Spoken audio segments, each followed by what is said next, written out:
श्रीराम राम रामेति रमे रामे मनोरमे सहस्रनाम तत्तुल्यं रामनाम वरानने। ఈ లోకానికి వశిష్ఠ మహర్షి ఇక్ష్వాకు వంశానికి పౌరోహిత్యం చేసి మనకిచ్చిన కానుక రామనామం. అందుకని ఆ నామాన్ని చెప్పుకుంటే రాబో తరాలన్నీ మనుష్య జాతి తరిస్తుందని ఒక ఒత్తు లేకుండా అష్టాక్షరీ మహామంత్రంలోంచి ఒక బీజాక్షరాన్ని, పంచాక్షరీ మహామంత్రంలోంచి ఒక బీజాక్షరాన్ని, ఏ రెండు బీజాక్షరాలు లేకపోతే ఆ మంత్రాలకు అర్థమే ఉండదో అటువంటి బీజాక్షరాల్ని తీసుకుని అగ్ని బీజం ఒకటి, అమృత బీజం ఒకటి, ఆ రెండిటిని కలిపి రామ అని నామకరణం చేశారు. కాబట్టి జ్యేష్ఠం రామం మహాత్మానం భరతం కైకేయీసుతం సౌమిత్రిం లక్ష్మణమితి శత్రుఘ్నం అపరం తథా. పెద్దవాడికి రామ అని నామకరణం చేశారు. రెండవ వాడికి కైకేయీసుతుడికి భరత అని నామకరణం చేశారు. సౌమిత్రిం లక్ష్మణమితి, లక్ష్మణస్వామికి లక్ష్మణస్వామి అని సుమిత్ర యొక్క కుమారుడికి నామకరణం చేశారు. నాలుగవ వాడికి చిట్ట చివర పుట్టిన వాడికి శత్రుఘ్నుడు అని నామకరణం చేశారు. ఈ పేర్లు ఎంత దూరదృష్టితో పెట్టారో, ఆ పిల్లలు వంశం తరించడం కాదు మనుష్య జాతి తరించాలని పెట్టారు. కాబట్టి ఆ రామనామమే చాలు. ఆ ఒక్క నామం కానీ నాలుక మీద ఉందా ధరింప చేయడానికి ఆ నామం చాలు. ఇక్ష్వాకు వంశానికి పౌరోహిత్యం చేయడం, ఆయన పౌరోహిత్యం చేసింది ఎందుకు అంటే శ్రీ మహావిష్ణువు మనుష్యుడిగా ఆవిర్భవిస్తాడు, ఆయనకి నేను నామకరణం చెయ్యాలి. ఆయనకి నేను నామకరణం చేయడం అంటే దశరథుడు పొంగిపోవడానికి పేరు పెట్టడం కాదు, ఆ పేరు ఒత్తు లేకుండా ఎవరైనా పలకగలిగినటువంటి నామం అయి ఉండాలి.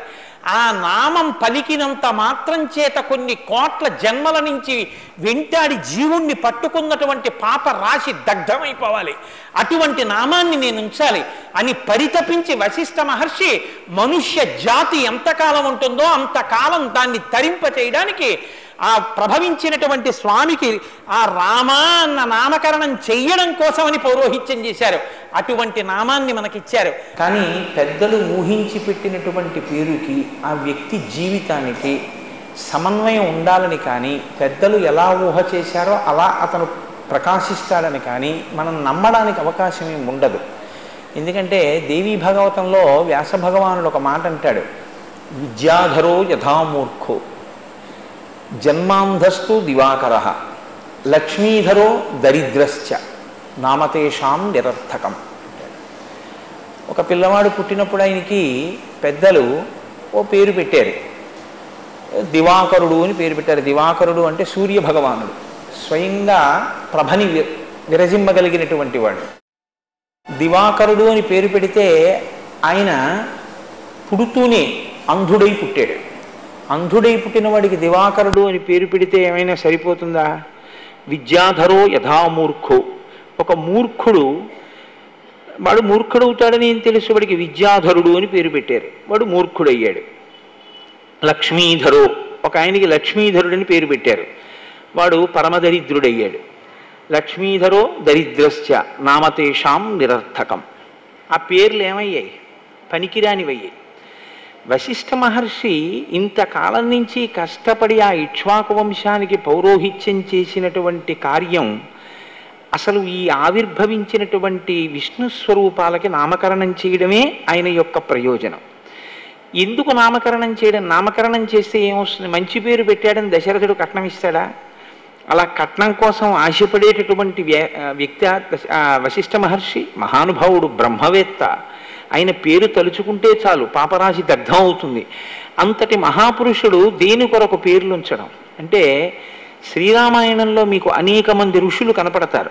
ప్రధానంగా శ్రీరామాయణ రచన చేసి తరించిన వారు వాల్మీకి మహర్షి. రామచంద్రమూర్తికి ఆయన సోదరులకి పేర్లుంచి మనని తరింపచేసినటువంటి వారు వశిష్ఠ మహర్షి. సీతారామ కళ్యాణం చేసి తరించినటువంటి మహాపురుషుడు, ఒక రకంగా చెప్పాలంటే రామచంద్రమూర్తికి స్నాతకమే చేసినటువంటి గురువు విశ్వామిత్రుడు. ఈ ముగ్గురిది శ్రీరామాయణంలో చాలా గొప్ప పాత్ర కనపడుతుంది. తరువాతి కాలంలో అగస్త్య మహర్షి మొదలైనటువంటి వారి ప్రభావం కూడా చాలా మిక్కుటంగా ఉంటుంది. కానీ ప్రధానంగా రాముడు బాలుడిగా ఉన్నప్పుడు లేదా రామాయణ రచనా కాలమునందు ఈ ముగ్గురి యొక్క ప్రభావం చాలా అధికంగా మనకి కనపడుతుంది. రామ అని పేరు పెట్టారు అంటే అదంత తేలికగా పెట్టినటువంటి పేరు కాదు. రమయతీతి రామ, అందరినీ సంతోషింపచేసేటటువంటి వాడెవరో ఆయనకి రాముడిని పేరు.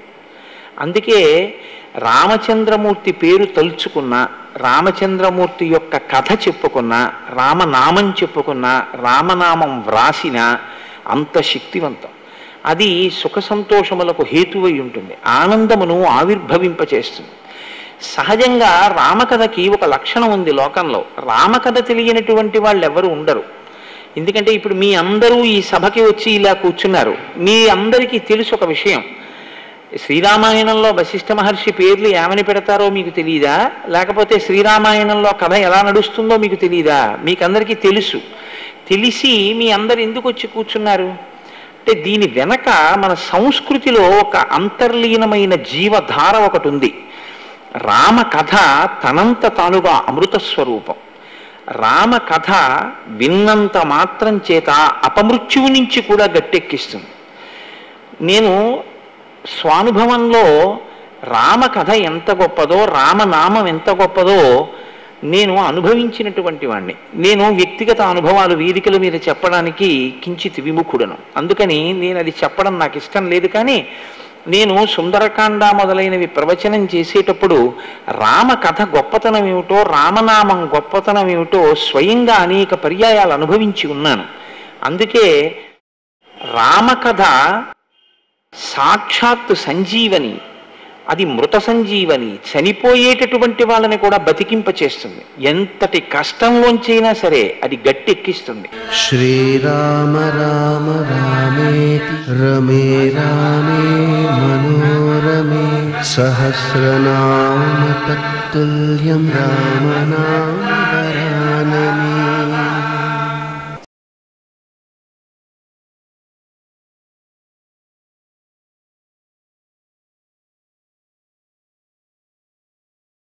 శ్రీరామ రామ రామేతి రమే రామే మనోరమే సహస్రనామ తత్తుల్యం రామనామ వరాననే. దంష్ట్రామురరిపు వరాహస్య భవతి అంటారు శంకర భగవత్పాదులు సౌందర్యలహరి చేస్తూ. అలా జనన మరణ దుఃఖంలో పడి కొట్టుకుంటున్నటువంటి జీవుణ్ణి పైకెత్తి జ్ఞానం వైపుకి నడిపిస్తుంది, ధర్మాన్ని నేర్పుతుంది. అసలు మనిషి జీవితానికి ఒక కొత్త కోణాన్ని తొడుగుతుంది. రామకథ బహుభంగిమల మనిషికి అమృతత్వాన్ని, ఒక నిశ్చితమైనటువంటి బుద్ధిని, సమగ్రమైనటువంటి నడవడిని అందచేస్తుంది. అంత గొప్ప కథ రామకథ. అటువంటి రామకథలో రామచంద్రమూర్తికి ఆ నామం ఉంచినటువంటి వారు వశిష్ఠ మహర్షి. పేరు పెట్టుకుని రాముడు గొప్పవాడయ్యాడా, ఆ పేరు తలుచుకుని మనం తరించామా? మీరు కొంచెం జాగ్రత్తగా ఆలోచించండి. రామ అన్న నామం ఎవరైనా పలకడానికి వీలైనటువంటి నామం. ఎందుకంటే నేను మీతో ఒకరోజు ప్రస్తావన చేసి ఉన్నాను, వాక్ అనేటటువంటిది కేవలం మనుష్యుడికి మాత్రమే ఈశ్వరుడు ఇచ్చినటువంటి గొప్ప వరం. ఒక్క మనమే మాట మాట్లాడగలం కనుక బోధ అన్నది వచ్చింది. బోధ అన్నది వచ్చింది కాబట్టి వినడం అన్నది వచ్చింది. బోధ వినడము వచ్చాయి కాబట్టి పుస్తకాలన్న వచ్చాయి. పుస్తకాలన్న వచ్చాయి కాబట్టి ముద్రణాలయాలు వచ్చాయి. ఇవన్నీ ఎవరికి? మనకే. మీరు గ్రంథాలయాలు పెద్ద పులులకు ఉండడం ఎక్కడైనా చూశారా? లేకపోతే పిల్లులకి కుక్కలకి పాఠశాలలు ఉండడం మీరు ఎక్కడైనా చూశారా? అవి ఎక్కడైనా ప్రవచనం చేయడం, మిగిలినవి వినడం, వాళ్ళ వీటి జీవితాలను దిద్దుకోవడం మీరు చూశారా? అవి కూర్చుని రామకోటి రాయడం, అవి రామనామం చెప్పడం మీరు చూశారా? ఉండదు. ఒక్క మనుష్య జాతికి ఈశ్వరుడి చేత ఈ బహూకరింపబడినటువంటి గొప్ప వరం వాక్కు. ఆ వాక్కు చేత తరిస్తాడు, ఆ వాక్కు చేత పతనం అవుతాడు కూడా. ఎందుకంటే అది రెండంచులు కలిగినటువంటి కత్తి. కేవలం వాక్కు చేత నశించిపోయాడు రావణాసురుడు. చాలామంది ఏమంటారంటే రావణుడు రాముని చేతిలో నిహతుడయ్యారంటారు. కానీ హనుమ సుందరకాండ అయిపోయిన తర్వాత ఒక రహస్యం చెప్పారు. రావణుడు సీతమ్మతో మాట్లాడకూడని మాటలు మాట్లాడి తన మరణాన్ని తాను కొని తెచ్చుకున్నాడు. మరణించడానికి పక్కా అయ్యాడు, వండుకున్నాడు పాపాన్ని. ఇప్పుడు నిమిత్తంగా రాముడు వెళ్ళి బాణం వేస్తే పడిపోయేటటువంటి స్థితికి చేరిపోయాడు రావణుడు. దేని చేత? ప్రతిరోజు అమ్మవారితో మాట్లాడకూడని మాటలు మాట్లాడాడు, అంతే. ఆ మాటలకి మరణించాడు. ఎప్పుడు మాట్లాడినా ఋషులు ఇలా అన్నారు, వేదం ఇలా అంది, పెద్దలు ఇలా అన్నారు అనడం తప్ప నేను ఇలా అంటున్నాను అని అనడం తెలియనివాడు రామచంద్రమూర్తి. తనొక పని చేస్తే తను ఎందుకు చేస్తున్నానో చెప్పవలసి వస్తే ఇది నేను ఎందుకు చేస్తున్నాను అని చెప్పినప్పుడు నా బుద్ధికి ఇలా తోచింది అని రాముడు ఎక్కడ అనడు రామాయణంలో. ఎప్పుడు చెప్పినా మీరు చూడండి, మా నాన్నగారు ఇలా చెప్పారు, మా గురువు గారు ఇలా చెప్పారు, ఋషులు ఇలా చెప్పారు, వేదం ఇలా చెప్పింది, అందుకు నేను ఇలా చేస్తానంటాడు. శాస్త్రాన్ని అనుసరిస్తాడు. అటువంటి రామనామం యుగాలు మారిపోయినా సరే అది తారకనామం అయిపోయి మనందరినీ కూడా ఉత్తమగతుల వైపుకి తీసుకెళ్ళగలిగినటువంటి శక్తితో నిండింది. ఇంత గొప్ప నామాన్ని, అగ్నిబీజమైనటువంటి రకారాన్ని, అమృత బీజమైనటువంటి మకారాన్ని కలిపి రామ అనేటటువంటి నామాన్ని మనకి వశిష్ఠ మహర్షి అందించారు.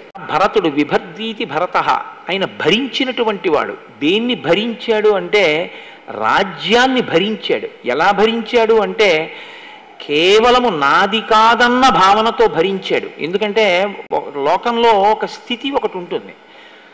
ఒక సమున్నతమైనటువంటి అధికార పదవిలో కూర్చుని ఆ పదవిని నిర్వహణ చేసిన తరువాత వేరొకరి పనుపున దాన్ని నిర్వహించినా సరే, ఇంగ్లీష్లో అయితే ఇన్ఛార్జ్ అనొచ్చేమో, అలా నిర్వహించినా సరే దాని మీద ఒక అభిలాష, అనురక్తి ఏర్పడతాయి. మీకు నేను తేలిగ్గా ఒక ఉదాహరణ చెప్పాలి అంటే మీరు పట్టుకోగలుగుతారు. ఒక ఆయన ఆఫీసర్గా ప్రమోట్ అయ్యాడు అనుకోండి, ఆ ఆఫీస్కి అంతటికీ కూడా ఆయన బాస్. ఒక ఏడాది ఆయన అలా పనిచేశాడు. పనిచేసిన తర్వాత ఆయనకి రివర్షన్ వచ్చింది. ఆయన దగ్గర పనిచేసేటటువంటి వాడు లేదా ఇంతకాలం ఆయనతో ఉన్నవాడు ఆఫీసర్ అయ్యాడు. ఇప్పుడు తాను ఆఫీసర్ కాకుండా గదిలోంచి బయటికి వచ్చేసి ఓ టేబుల్ కుర్చీ దగ్గర కూర్చుని ఈయన పనిచేస్తున్నాడు. అంత తేలికగా మనసు అంగీకరిస్తుందా? వెంటనే అతను చేసే పని ఏమిటంటే ఆ ఊరు నుంచి ఇంకో చోటుకి ట్రాన్స్ఫర్ చేయించుకు వెళ్ళిపోతాడు, లేకపోతే దీర్ఘకాలిక సెలవు మీద వెళ్ళిపోతాడు. దానికి ఒక సామెత చెప్తారు, పూలమ్మిన చోట కట్టెలు అమ్మలేమండి, ఇక్కడే అధికారి చేసి మళ్ళీ ఇక్కడే నేను ఇలా పనిచేయడం కుదరదంటారు. కానీ మీరు చూడండి, 14 సంవత్సరములు రాజ్యం చేశాడు భరతుడు. 14 సంవత్సరములు రాజ్యం ఎలా చేశాడంటే ఎప్పుడెప్పుడు రాముడు వస్తాడా, ఎప్పుడెప్పుడు రాముడి రాజ్యం రాముడికి ఇచ్చేద్దామా. కాబట్టి ఆయనకి రాజ్యం మీద అనురక్తి లేదు. కాబట్టి రాజ్యం ఎలా పోతే అలా పోయింది, మనకెందుకని పరిపాలించాడని మీరు అనుకుంటున్నారా? ఇది రామరాజ్యం, రాముడి రాజ్యం. 14 సంవత్సరముల తర్వాత రాముడు వచ్చిన తరువాత దీన్ని నేను పరమ పదిలంగా మళ్ళీ రాముడికి అప్పచెప్పాలి. వ్యవస్థ పాడవకూడదు. రాముడే కూర్చుని పరిపాలిస్తే ఎంత ధర్మంగా ఉంటుందో అంత ధర్మంగానూ పరిపాలన నడవాలి. కానీ నేను కాదు, నా కొరకు కాదు ఈ పరిపాలన, ఎవరి కొరకు? మళ్ళీ తిరిగి రాజ్యాన్ని రాముడికి ఇచ్చేయాలి. ఈ భావనతో భరించాడు భరతుడు. ఇది అనితర సాధ్యమైనటువంటి ప్రజ్ఞ. అటువంటి భక్తి లోకంలో ఎవరికీ ఉండదు. అందుకే పాదుకలు తీసుకొచ్చి సింహాసనం మీద పెట్టి తాను కింద కూర్చొని పరిపాలన చేశాడు. రామార్థం వానరార్థం చికీర్షం కర్మదుష్కరం సముద్రస్య పరంపారం దుష్ప్రాపం ప్రాప్తుమిచ్చసి అన్నారు విద్యాధరులు. కేవలం రాముడి కోసం, తాను జన్మించినటువంటి వానరజాతి ప్రతిష్ట కోసం అంతటి త్యాగమూర్తి మహానుభావుడు తన ప్రాణాలకే తెగించి రామకార్యం మీద వెళ్ళారు. అటువంటి వారు హనుమ. లక్ష్మణస్వామి తన జీవితంలో భోగం అనుభవించింది అన్నది మనకేం కనపడదు. యవ్వరాజ్యం ఇస్తే నాకు అక్కర్లేదన్నాడు ఆయన. పెద్దవాడు భరతుడున్నాడు, ఇచ్చేసేయమన్నారు. తండ్రి దశరథ మహారాజు గారు లక్ష్మణుణ్ణి వెళ్ళమని లేదు అరణ్యవాసానికి, రాముణ్ణి వెళ్ళమన్నారు. ధర్మపత్ని కనుక సీతమ్మ బయలుదేరింది. తమ్ముడు లక్ష్మణుడికి ఏం అవసరం? భార్యని విడిచిపెట్టి నేను రామచంద్రమూర్తిని శరీరంతో సేవించకుండా ఉండలేనన్నాడు. ఈ శ్లోకాన్ని ఎదర మీకు చెప్తారు మహర్షి. ఇది చిన్నతనం నుంచి లక్ష్మణుడి అలవాటు. నేను శరీరంతో సేవించకుండా ఉండలేను అన్నాడు. కొంతమంది మనసుతో సేవిస్తారు. భరతుడు ఉన్నాడు, రాజ్యం ఇచ్చి పాదుకలు సింహాసనం మీద పెట్టి పరిపాలన చేశాడు 14 ఏళ్ళు. లక్ష్మణుడు అలా కాదు, చెప్పుకున్నాడు. మీకు ఎదర రామాయణంలో వస్తుంది. అందుకని నేను ఇప్పుడు అవన్నీ మళ్ళీ ఎందుకు చెప్పాలి ఆ శ్లోకాలు, అందుకని నేను చెప్పట్లేదు. రాముడి పక్కన ఉండాలి, రాముణ్ణి చూస్తూ ఉండాలి, రాముడి కాళ్ళు పట్టాలి, రాముడికి అన్నం పెట్టాలి, రాముడికి పర్ణశాల కట్టాలి, రాముడి వెనక నడవాలి, రాముడు అలిసిపోతే నీళ్లు తెచ్చి ఇవ్వాలి, అన్నయ్య వదినకి సేవ చేసుకోవాలి. ఈ శరీరం ప్రతిరోజు అన్నయ్య వదిన సేవలో తరించాలి. ఇది లేకపోతే లక్ష్మణుడు ఉండలేడు. ఇది ఆయన లక్ష్మి. ఈశ్వరుని యొక్క సేవలో నిరంతరము ఎవరి శరీరము డస్సిపోతూ ఉంటుందో, అంత డస్సిపోతున్నా ఎవడు అత్యంత ఉత్సాహంతో నా జన్మ ధన్యమైపోయిందని సేవ చేయగలుగుతూ ఉంటాడో అటువంటి వాడు నిజమైన లక్ష్మీ సంపన్నుడు. కనుక లక్ష్మణుడు లక్ష్మీ సంపన్నుడు. శత్రుఘ్నుడు ఇంద్రియములను జయించినటువంటి వాడు, శత్రువులను గెలిచినటువంటి వాడు. మీకు శ్రీరామాయణంలో ఎక్కడో ఉత్తరాఖండలో లవణాసుర సంహారం దగ్గర తప్ప అసలు శత్రుఘ్నుడు చేసినటువంటి యుద్ధాలు పెద్ద విశేషంగా ఏం కనపడవు. మరి శత్రుఘ్నుడు అన్న పేరెందుకు వచ్చింది అంటే, బాహ్యంలో ఉన్నటువంటి శత్రువుల్ని గెలవడం ఎవరికైనా తేలికే పరాక్రమం ఉంటే. ఇంద్రియం లోకములన్నీయున్ గెలిచినాడవు, ఇంద్రియానీకము చిత్తమున్ గెలువనేరవు, నిన్ను నిబద్ధు చేయు భీషణ శత్రురార్వుర ప్రభిన్నుల చేసిన ప్రాణికోటిలో విరోధి లేడొకడు నిర్పున చూడుము దానవేశ్వర అంటాడు ప్రహ్లాదుడు హిరణ్యకశిపుడితో. బయట శత్రువుల్ని జయించవచ్చు, అంతఃశత్రువుల్ని జయించడం చాలా కష్టం. శ్రీరామ రామ రామేతి రమే రామే మనోరమే సహస్రనామ తత్తుల్యం రామనామ వరాననే.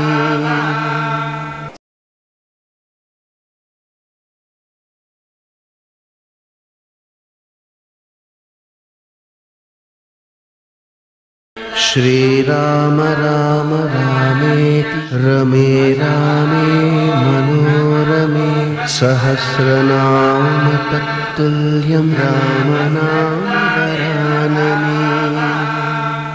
కామక్రోధోపి లోభశ్చ దేహే తిష్టంతి తస్కరాహ. ఇక్కడే ఉన్నారు. జ్ఞానరత్నాపహారాయ తస్మాత్ జాగ్రత్త జాగ్రత్త అంటారు శంకర భగవత్పాదులు. వాళ్ళని గెలవడం ఎవ్వరికీ సాధ్యం కాదు. ఇంద్రియములను గెలవడం అంత తేలిక కాదు. ఇంద్రియాని బలిష్టాని నియుక్తాని మానద అపక్వస్య ప్రకుర్వంతి వికారాం స్థాననేకశః భ్రమన్ సర్వతీర్థేషు స్నాత్వా స్నాత్వా పునః పునః నిర్మలం మనోయావత్ తావత్ సర్వం నిరర్ధకం అంటాడు వ్యాసుడు దేవి భాగవతంలో. ఎన్ని క్షేత్రాలు తిరిగితే ఎవరికి కావాలి, ఎన్ని యాత్రలు చేస్తే ఎవరికి కావాలి అంటే చెయ్యొద్దని కాదు నా ఉద్దేశ్యం. ఎన్ని నదీ స్నానాలు చేసినా మనసుకి పరిపక్వత, మనస్సు ఎందో మార్పు రాకుండా దాన్ని అంటుకున్నటువంటి రజోగుణం అలాగే అంటుకుని ఉండిపోయిన నాడు ఏమిటి ప్రయోజనం దానివల్ల? రాగద్వేషాలతోనే ఉండిపోతే. శత్రుఘ్నుడు అంటే తన ఇంద్రియములను గెలిచినటువంటి వాడు, అంతఃశత్రువులను గెలిచినటువంటి వాడు, నిరంతరము భగవద్భక్తితో భాగవత భక్తితో తరించినటువంటి వాడు. అటువంటి వాడవుతాడు ఆఖరివాడు అని ఆయనకి శత్రుఘ్నుడు అని పేరు పెట్టారు.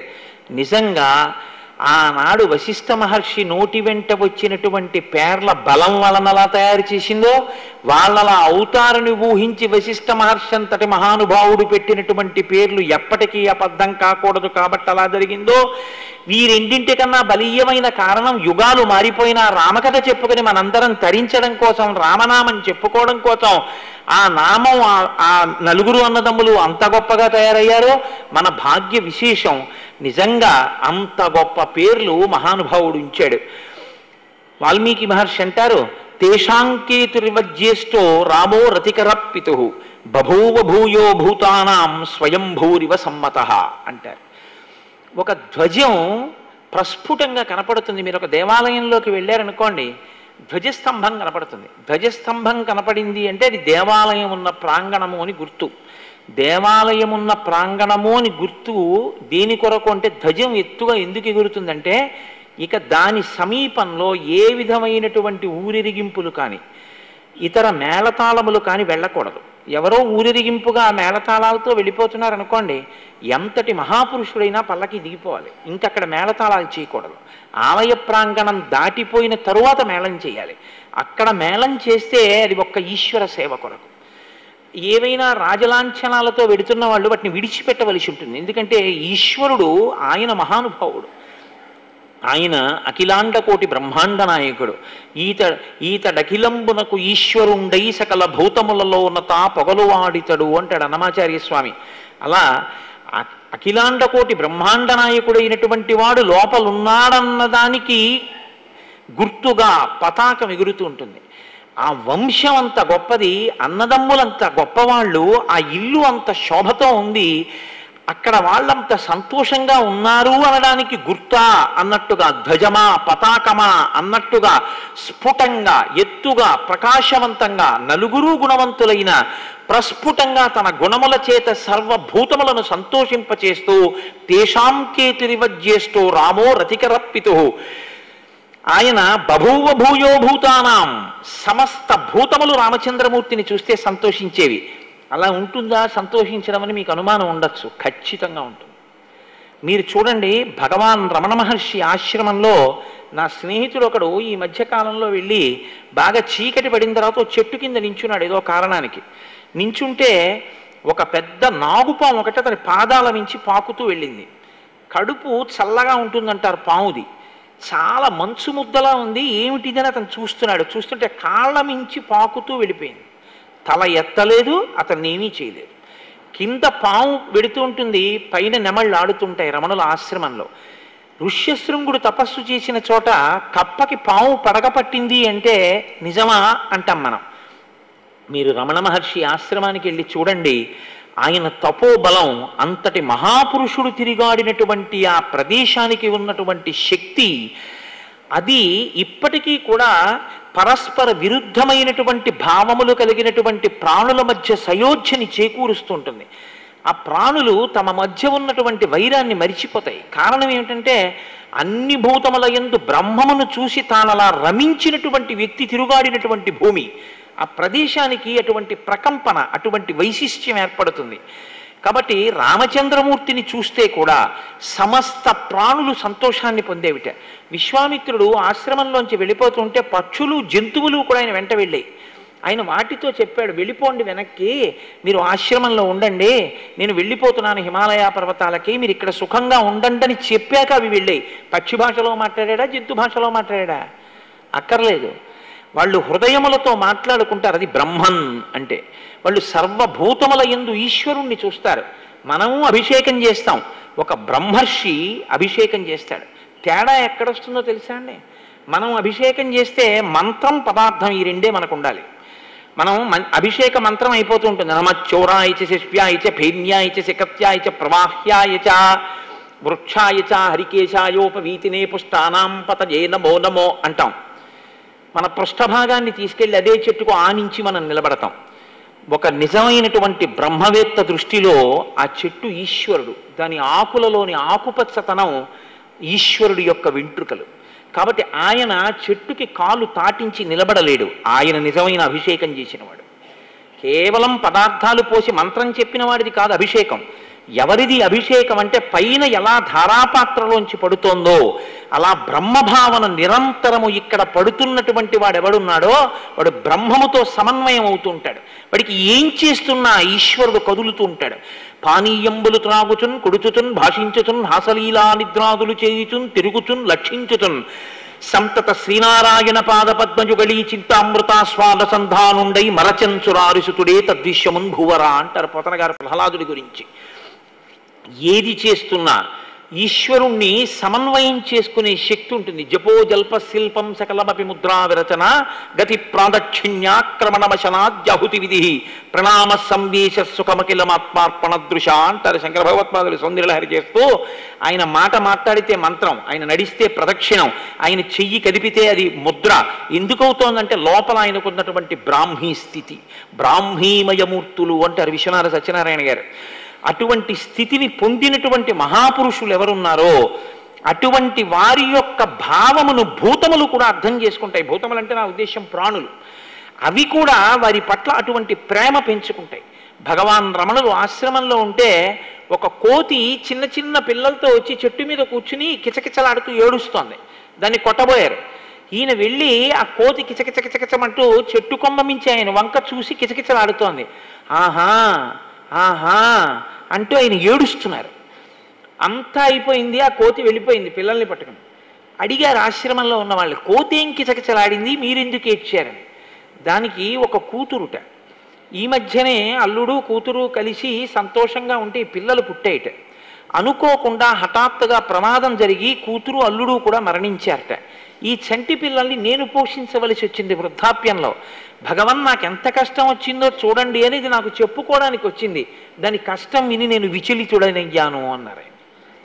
వారు బ్రాహ్మీమయమూర్తులే. ఈ కార్యక్రమాన్ని మీకు సమర్పించిన వారు జ్యోతి మ్యాట్రిమోని. ఎంత చెప్పినా తక్కువే. శాంతా శ్రీరామ్ కన్స్ట్రక్షన్స్ మరియు సహ సమర్పించిన వారు ఏజ్ బ్రాండ్ పూజా నువ్వుల నూనె. గోపురం పసుపు పొడి మరియు కుంకుమ. గోపురం పసుపు పొడి, కుంకుమ మరియు అగరవత్తులు.